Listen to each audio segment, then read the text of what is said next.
يا حامل القرآن قد خصك الرحمن. کسی نے اپنا ایک تجربہ لکھ کے بھیجا ہے، چونکہ بالکل ریئل سٹوری ہے اس لیے آپ کے ساتھ شیئر کرنا چاہتی ہوں کہ ہم بھی اپنے حالات پر نظر ثانی کریں. یہ لکھتی ہیں، پیاری استاذہ السلام علیکم ورحمۃ اللہ وبرکاتہ. اللہ تعالیٰ آپ کو اپنی حفظ و امان میں رکھے. آپ نے دین کی بجھتی شمع کو جو حیات نو بخشی ہے اور شمعوں سے شمع جلا کر جہالت کی ظلمتوں کو دور کرنے کی جو کوششیں کر رہی ہیں، اللہ تعالیٰ ان کو شرف قبولیت فرمائے اور مزید بارآور کرے. آمین. غیبت سے متعلق، بیک بائٹنگ سے متعلق اپنا ایک تجربہ آپ سے شیئر کرنا چاہتی ہوں. شاید کوئی ایسے تجربات سے پہلے ہی عبرت پکڑ لے کہ خوش قسمت ہے وہ جو دوسروں کے عیبوں سے سبق حاصل کرے. 2-3 روز پہلے کی بات ہے. رات 9:45 کے قریب ایک دوست کا میسج آیا اور پوچھا کہ آپ سو رہی ہیں. میری کوشش ہوتی ہے کہ رات 9 بجے تک سو جاؤں، اور یہ بات میرے سب عزیزوں کو پتہ ہے، اس لیے کوئی بھی مجھے 9 بجے کے بعد ایمرجنسی کے علاوہ فون نہیں کرتا. میں چونکہ جاگ رہی تھی اس لیے اسے فون کر لیا کہ شاید کوئی ضروری بات ہو. خیر بات ہوئی اور اس نے حال احوال کے بعد ہمارے ایک مشترکہ عزیز کی ایک بات بتائی کہ انہوں نے ان کے بارے میں فلاں سے یہ بات کی ہے، جس کے جواب میں نے کہا چھوڑو، وہ تو ہے ہی ایسا اور ایسا، اور پہلے اس نے یہ اور یہ کیا ہے. حالانکہ مجھے اس تیسرے شخص کے بارے میں کوئی بھی منفی بات کہنے کی ضرورت نہیں تھی، بلکہ ہونا تو یہ چاہیے تھا کہ میں دوست سے کہتی کہ کوئی غلط فہمی ہو گئی ہوگی یا کوئی اور اچھی بات کر دیتی. مجھے یہ بات زیب نہیں دیتی اور میری خود سے توقع بھی نہیں تھی کہ میں کسی کے بارے میں کوئی ایسی بات کر سکتی ہوں. یعنی سب اچانک ان کے منہ سے نکل گیا. ایسے تیسرے شخص کے بارے میں منفی بات کرنے کے فوراً بعد مجھے احساس ہو گیا کہ میں نے بہت بڑی غلطی کی ہے. میرا ان سے کیا لینا دینا، لیکن تیر کمان سے نکل چکا تھا. اس وقت میں اتنا ہی کر سکتی تھی کہ دل میں ندامت ہوئی اور دوست سے کہا اب چھوڑو اور یہ بات آگے کسی کو نہ بتانا. میرے وطر رہتے تھے، وہ پڑھنے کے لیے کھڑی تو اللہ سے بہت شرم آئی کہ میں نے لیٹ سو کر اور فون کر کے کیا پایا. سونے سے پہلے بلا وجہ کسی کے بارے میں اتنی خراب بات کر دی. اپنے لیے اور جس کی غیبت کی تھی اس کے لیے مغفرت کی دعا کرتی رہی. ساری رات بے چینی سے گزاری. اگلے دن بھی اس بات کا قلق رہا. دوسری رات خواب میں ایک بڑے فریج میں گوشت دیکھا. وہ سب انسانی گوشت تھا، ایک پوری باڈی بھی تھی. اور فریج کھول کر میں سوچتی ہوں کیا پکانا چاہیے یا کیا کھانا چاہیے. ساتھ ہی ایک ٹوکا لے کر مکمل باڈی سے ایک بازو کاٹنے لگتی ہوں کہ آج ایک بازو ہی کافی ہے. بازو کاٹنے کے لیے ہاتھ کے پاس سے ٹوکے سے ضرب لگاتی ہوں تو باڈی سے ایسی سرسراہٹ ہوتی ہے جیسے اسے درد ہوئی ہے. دوبارہ ضرب لگاتی ہوں تو وہ درد کی شدت کو اور محسوس کرتی ہے اور ہلتی ہے. میں جلدی جلدی کندھے تک ٹوکے کے وار کرتی ہوں تو باڈی غراتی ہوئی لیٹے لیٹے چلنا شروع کر دیتی ہے اور غصے سے میری طرف بڑھتی ہے. میں ڈر کے بھاگتی ہوں اور وہ غراتی ہوئی تیزی سے رینگتی ہوئی میری طرف بڑھتی ہے اور میں ایک کمرے میں گھس کر اندھے سے چٹکنی لگا لیتی ہوں اور ساتھ ہی میری آنکھ کھل جاتی ہے.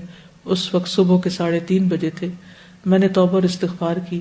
لگ رہا تھا منہ میں انسانی گوشت کا ذائقہ اور خون ہے.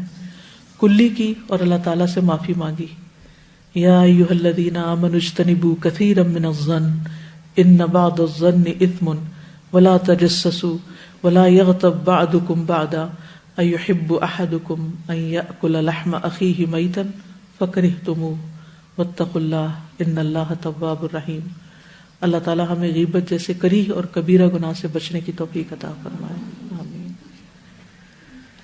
عام طور پر ہم خود نہ بھی شروع کریں تو ایسی سچویشنز ہو جاتی ہیں. آپ نماز پڑھنے کھڑے، آدھی نماز پڑھی، آدھی نماز کے بیچ میں کسی کا فون آ جاتا ہے. آپ سوچتے ہیں اچھا چلو کوئی کسی کا مسئلہ ہوگا حل کر دیں، اور اتنے میں اچانک نہ چاہتے ہوئے بھی منہ سے کیسی کیسی باتیں نکلنے لگتی ہیں کسی کے بارے میں. تو ایسے تمام مواقع پر بھی محتاط رہنے کی ضرورت ہے. جب کوئی کسی کے بارے میں بات کرے تو کوشش کریں کہ اس کا دفاع کریں یا پھر کسی بھی طرح موضوع کو بدلنے کی کوشش کریں، کیونکہ یہ سب کچھ ہمارے اپنے ہی حق میں بہتر نہیں. کوئی کچھ کہنا چاہتا ہے؟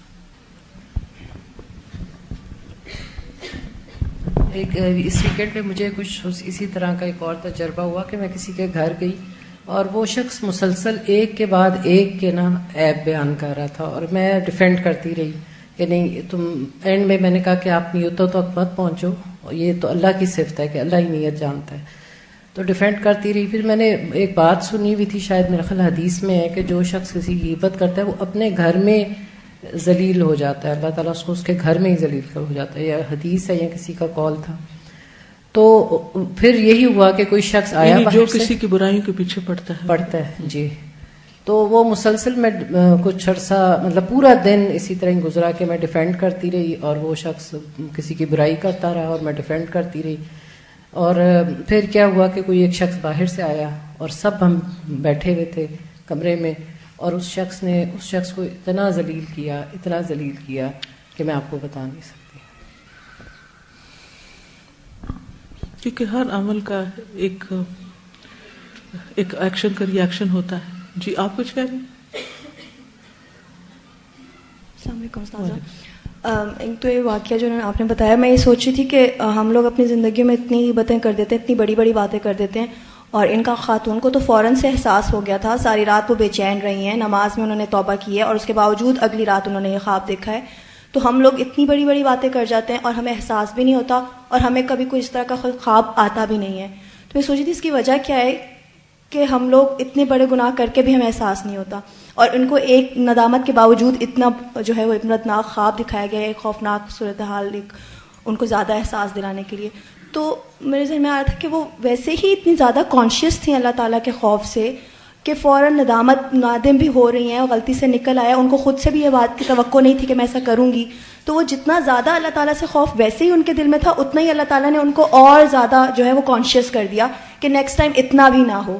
تو ہم لوگ اپنی اصلاح کے لیے اگر بات کریں تو ہمارے پاس اس طرح کے کوئی اشارے بھی نہیں آتے کہ ہم اور خوف زدہ ہوں. تو یہی بات کتنی خوفناک ہے کہ ہمیں تو اس طرح سے بھی کوئی، ہم یعنی کہ اتنا دور ہیں اللہ تعالیٰ سے کہ ہمیں اپنی غلطی نہ دکھائی جاتی ہے نہ اس کی اصلاح پھر ہم سے ہوتی ہے. تو ہم لوگ اگر اپنی غلطیوں کی اصلاح چاہتے ہیں تو اس کے لیے بھی ہمارے اندر اتنا خوف ہونا چاہیے کہ اللہ تعالیٰ ہمیں ہماری غلطیاں دکھا دے تاکہ ہم اس پر نادم ہو سکیں. بالکل.